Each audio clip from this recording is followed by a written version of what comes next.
Hello friends, आप सभी का हमारे यूट्यूब चैनल पे हार्दिक स्वागत है।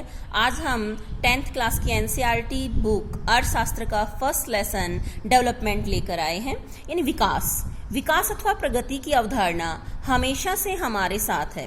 हमारी आकांक्षाएं और इच्छाएं हैं कि हम क्या करना चाहते हैं और अपना जीवन कैसे जीना चाहते हैं। इसी तरह हम विचार करते हैं कि कोई देश कैसा होना चाहिए, हमें किन अनिवार्य वस्तुओं की आवश्यकता है, क्या सभी का जीवन बेहतर हो सकता है, लोग मिलजुल कर कैसे रह सकते हैं, क्या और अधिक समानताएं हो सकती हैं। विकास इन सभी प्रश्नों पर विचार करने का लक्ष्य प्राप्त करता है। ये काम जटिल है कि हम इस अध्याय में विकास को समझने की प्रक्रिया शुरू करेंगे। आप ऊंची कक्षाओं में इन मुद्दों को और अधिक गहराई से सीखेंगे। इसके अलावा बहुत से प्रश्नों का उत्तर भी आप देंगे। अब हम परिभाषा देते विकास की। विकास क्या है? यानी जिस अनुपात में जनसंख्या बढ़े, अगर उसी अनुपात में संसाधनों को बढ़ाया जाता है तो उसे हम विकास कहते हैं। लेकिन अगर जनसंख्या तीव्र गति से बढ़ रही है और संसाधन नहीं बढ़ाए जा रहे तो वो विकास नहीं, वृद्धि है। जैसे हम एक गांव का उदाहरण लें। कोई गांव है और उसमें जनसंख्या जो है वो 1000 से 2000 हो गई, लेकिन वहां संसाधन जैसे पानी की टंकी, अस्पताल, विद्यालय, सड़कें, लाइटें, उनमें कोई वृद्धि नहीं हुई है, तो उस गांव में विकास नहीं बल्कि वृद्धि हो रही है। अगर जिस अनुपात में जनसंख्या बढ़ रही है उसी अनुपात में संसाधनों को भी बढ़ाया जा रहा है तो उस क्षेत्र में विकास हो रहा है। अब सभी व्यक्तियों के लिए विकास अलग अलग मायने रखता है। विकास क्या वादा करता है? विभिन्न व्यक्ति, विभिन्न लक्ष्य। आप इस तालिका को देखिए, यहाँ पे हर व्यक्ति के लिए अलग चीज विकास है। जैसे एक परियोजना हम बना रहे हैं, कोई नदी घाटी परियोजना हम विकसित कर रहे हैं, वो उद्योगपतियों के लिए तो उसका विकास है, लेकिन एक गरीब व्यक्ति जो वहां रहने वाले स्थानीय मजदूर हैं उनके लिए वो विनाश है, क्योंकि उन्हें वहां से विस्थापित होना पड़ेगा, उन्हें वहां से माइग्रेट कर दिया जाएगा, जिससे वो अपने मूल स्थान को छोड़कर दूसरी जगह जाने पर मजबूर हो जाएंगे, जबकि उद्योगपति को सस्ते में बिजली मिलेगी।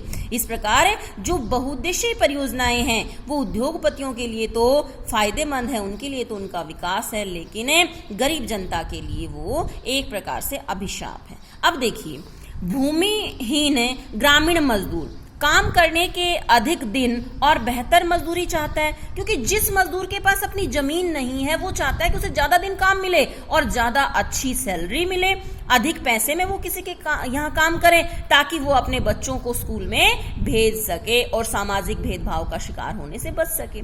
वहीं एक पंजाब का अमीर किसान क्या चाहता है? किसान को अपनी उपज के लिए ज्यादा समर्थन मूल्य चाहिए और मेहनती मजदूर चाहिए, लेकिन वो मजदूर कैसे हों? सस्ते हों। अब देखो, इन दोनों की चीजें आपस में एक दूसरे को काट रही हैं। भूमिहीन मजदूर चाहता है कि उसे ज्यादा तनख्वाह में, ज्यादा मजदूरी में काम मिले, लेकिन एक समृद्ध किसान चाहता है कि उसे सस्ते श्रमिक मिले। यानी एक चीज किसी के लिए विकास है तो किसी के लिए विकास में बाधा हो सकती है। अब आगे अगर आप देखेंगे, किसान जो खेती के लिए केवल वर्षा पर निर्भर करता है वो क्या चाहता है? वो ये चाहता है कि समय पर मानसून आए ताकि उसकी फसलें अच्छी हो सके। भूस्वामी परिवार की ग्रामीण महिला क्या चाहती है? ऐशो आराम से जीवन जीना चाहती है। शहरी बेरोजगार युवक क्या चाहता है? शहरी बेरोजगार युवक रोजगार चाहता है ताकि उसे कोई रोजगार मिले और वो अपना काम पूरा कर सके। शहर के अमीर परिवार का एक लड़का क्या चाहता है? वो ऐशो आराम में, लग्जरी कारों में घूमना चाहता है, अपने दोस्तों के साथ पार्टी करना चाहता है, बड़े स्कूल में या कॉलेज में घूमना चाहता है, पढ़ना चाहता है। शहर में अमीर परिवार की लड़की क्या चाहती है? वो अपने भाई के बराबर हक चाहती है, वो भी विदेश में पढ़ना चाहती है। नर्मदा घाटी का एक आदिवासी क्या चाहता है? नर्मदा घाटी का एक आदिवासी अपना रहने का घर और अपनी जमीन को वहीं सुरक्षित चाहता है। वो ये चाहता है कि उसे वहां से विस्थापित ना किया जाए, बल्कि उसे प्रकृति के अंदर रहने का उसे अधिकार दिया जाए। विकास के लिए हमें 3 चीजों को वरीयता देते हैं: शिक्षा, स्वास्थ्य और संसाधन।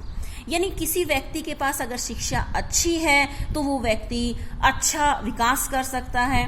जैसे अगर हमें मानव विकास सूचकांक में देखें तो केरल का भारत में पहला स्थान है, क्योंकि केरल जो है वो सबसे साक्षर राज्य है भारत का। शिक्षा के साथ साथ हमें स्वास्थ्य भी अच्छा चाहिए। अगर किसी देश में वहाँ के लोगों की जीवन प्रत्याशा अच्छी है, वो लोग स्वस्थ हैं, तो वो अपना विकास कर सकते हैं। आज आप देख रहे हैं सारा संसार कोरोना से डरा हुआ है, घबराया हुआ है। अमेरिका जो सबसे बड़ी ताकतवर शक्ति होती थी, आज वो भी कोरोना के आगे घबरा चुकी है। तो इसके लिए अगर हमें अपने देशवासियों को स्वस्थ जीवन जीने के लिए अधिकार देने हैं, तो उसके लिए अच्छा स्वस्थ पानी, स्वस्थ भोजन, स्वस्थ वातावरण उन्हें उपलब्ध करवाना होगा। तभी वहाँ के देशवासी जो हैं अपना जीवन स्वस्थ व्यतीत कर सकते हैं और लंबे समय तक जिंदा रह सकते हैं। क्योंकि अगर एक व्यक्ति डॉक्टर बन जाता है या IAS ऑफिसर बन जाता है और 25 साल की उम्र में अगर उसकी मौत हो जाती है, तो उसका विकास कहाँ हुआ? उसने तो सिर्फ शिक्षा ग्रहण की थी, विकास का तो अभी उसका टाइम था।